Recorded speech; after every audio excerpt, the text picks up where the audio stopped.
Devant nous, la tour Sainte-Agathe, ou tour rouge, dresse sa silhouette fière à Marfa, sur l'île principale de Malte. Après avoir pris le ferry depuis Gozo, Malte se dévoile dans toute sa splendeur. Cette île de 316 km², riche de 7000 ans d'histoire, mêle falaises abruptes, plages dorées et criques scintillantes.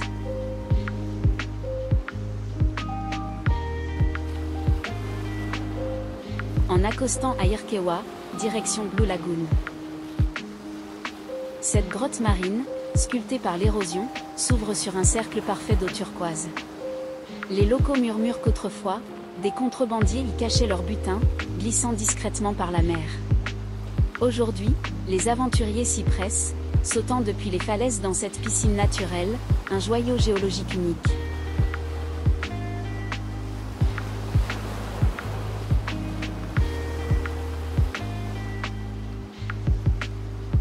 Bienvenue au village de Popeye, où fiction et réalité se rencontrent.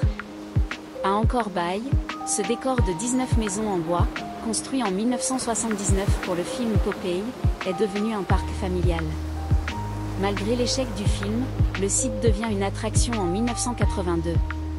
Aujourd'hui, découvrez des spectacles avec Popeye, des balades en bateau, un lit d'eau et des jeux aquatiques.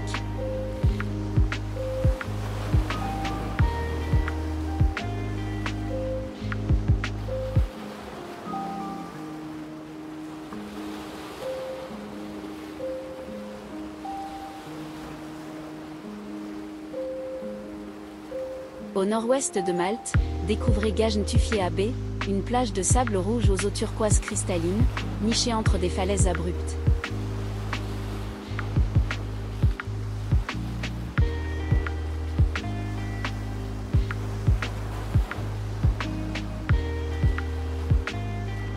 Au sommet, la tour de Gajntufia, érigée en 1637 par les chevaliers de Malte, veille sur la baie depuis les falaises érodées.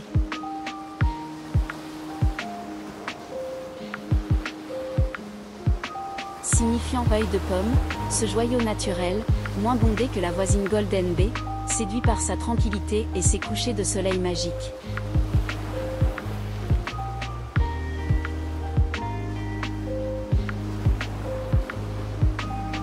L'argile bleue locale sert de masque naturel exfoliant pour la peau.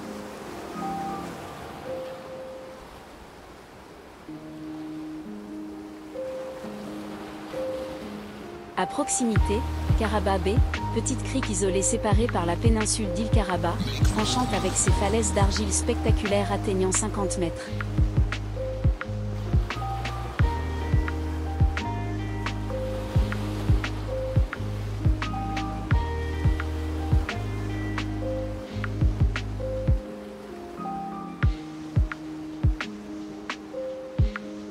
Ses parois rouges et blanches, sculptées par l'érosion, offrent des vues époustouflantes sur Gajntufia et Gnejna Bay depuis île Karaba.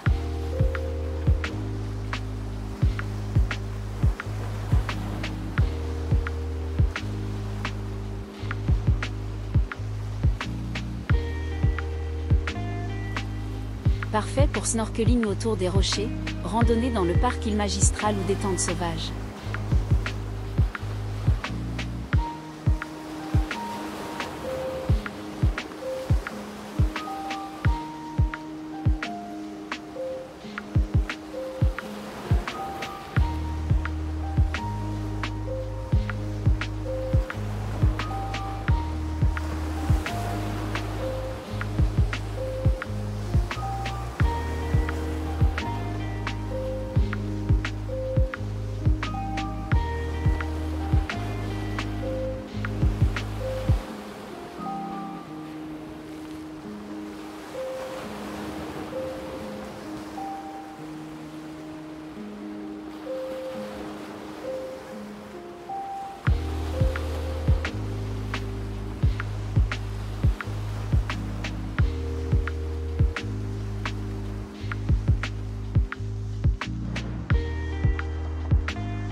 Non loin de là, la tour Sainte-Agathe, ou tour rouge, veille sur la baie de Melia.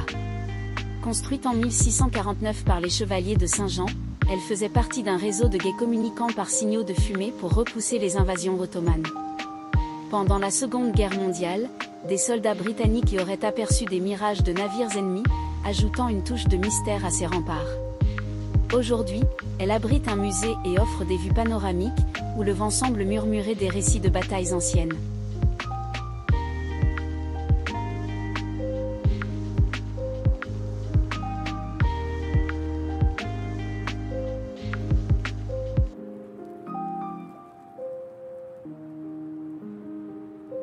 Mdina, la « cité silencieuse », est l'ancienne capitale de Malte, fondée par les Phéniciens il y a plus de 4000 ans, et fortifiée par les Arabes au IXe siècle. Ses remparts médiévaux offrent des vues sur l'île, et ses rues étroites abritent des palais nobles. Rabat, voisine, est célèbre pour ses catacombes romaines et chrétiennes datant du IVe siècle, creusées pour enterrer les morts hors de la ville. Historiquement, Mdina résista à un siège ottoman en 1429 grâce à ses défenses imprenables. On raconte que des fantômes de chevaliers hantent les bastions la nuit, et la cathédrale de Mdina cache un trésor caché par les chevaliers. Rabat abrite la grotte de Saint-Paul, où l'apôtre aurait vécu après son naufrage en 60 après Jésus-Christ. La ville combine architecture baroque et influence arabe, avec des jardins sereins comme ceux de San Antone. Ensemble, Mdina et Rabat forment un duo historique, idéal pour une promenade au crépuscule.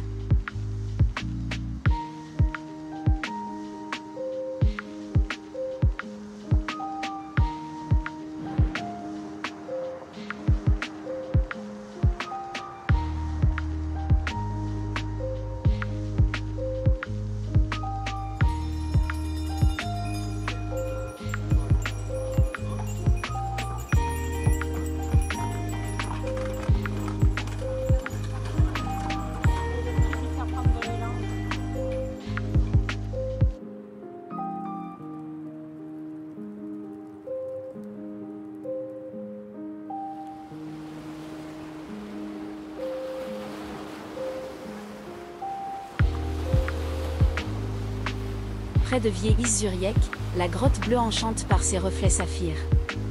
Formées par des millénaires d'érosion, ces cavernes marines scintillent sous la lumière du soleil. Les pêcheurs racontent des histoires de sirènes habitant ces profondeurs, un portail vers un monde enchanté accessible en bateau.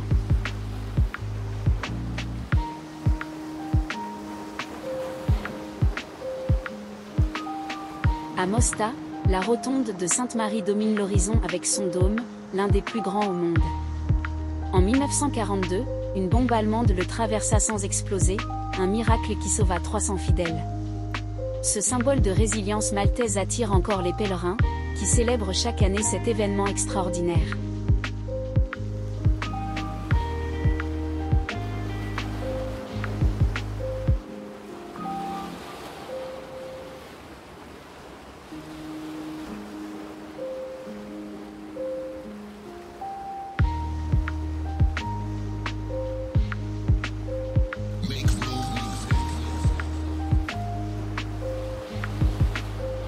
Au sud, près de Marsaxlokk, Saint-Pieter-es-Poel attire les audacieux. Cette piscine naturelle, creusée dans le calcaire, est un sanctuaire pour les plongeurs et les nageurs.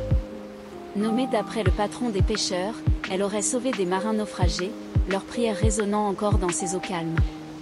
Un lieu où la nature et la légende se rencontrent.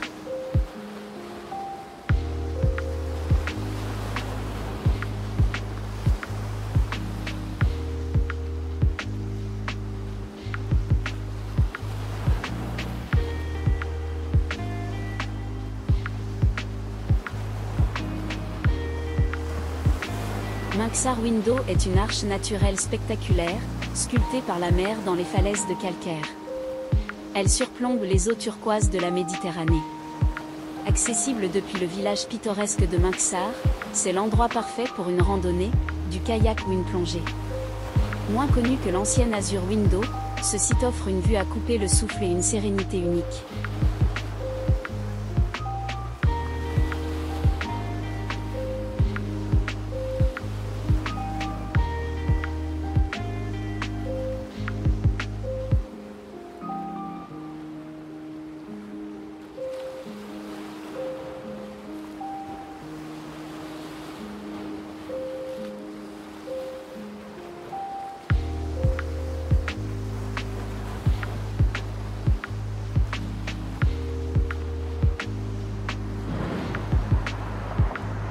Bienvenue à La Valette, la capitale vibrante de Malte, un chef-d'œuvre baroque au cœur de la Méditerranée. Plongez dans ces rues étroites, où les balcons colorés, les fameuses galeries Maltija, dansent au-dessus des pavés.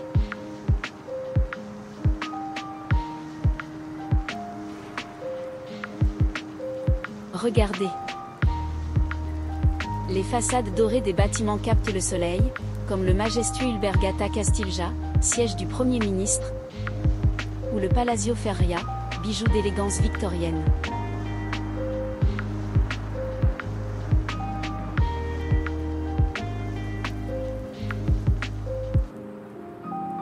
Tournez à l'angle, et voilà la Knisjata sans Publiju, une église discrète mais pleine d'âme, nichée dans l'histoire.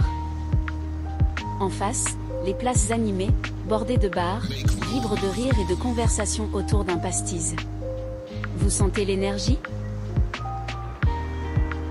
Marchez jusqu'au jardin de Baraka, un havre de paix avec vue plongeante sur les trois cités et leurs ports scintillants.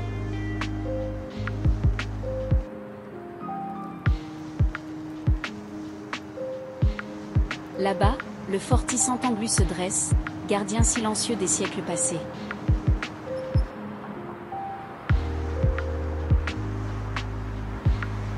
Revenez au centre, où la fontaine de Triton éclabousse de fraîcheur la porte de la ville.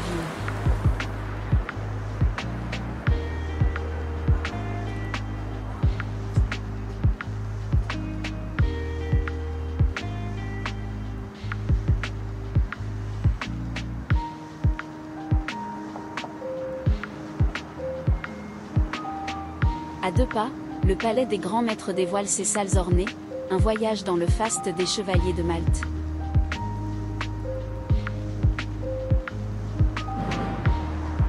Et cette architecture. Chaque pierre raconte une histoire, des dômes imposants aux détails sculptés.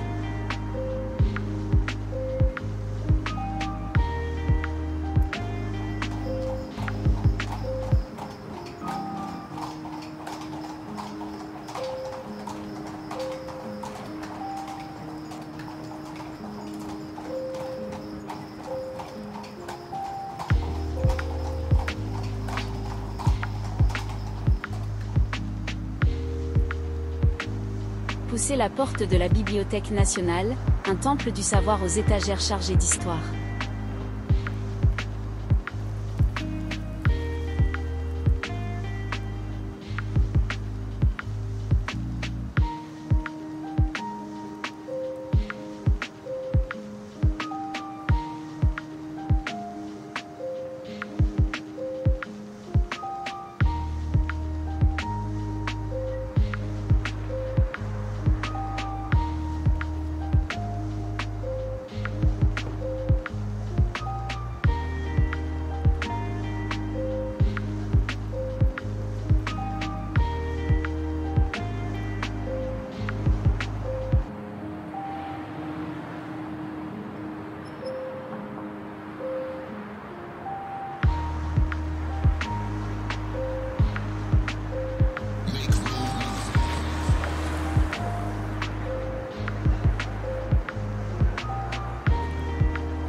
Des trois cités au jardin, des forts aux places, cette ville est une explosion de couleurs, d'histoire et de vie.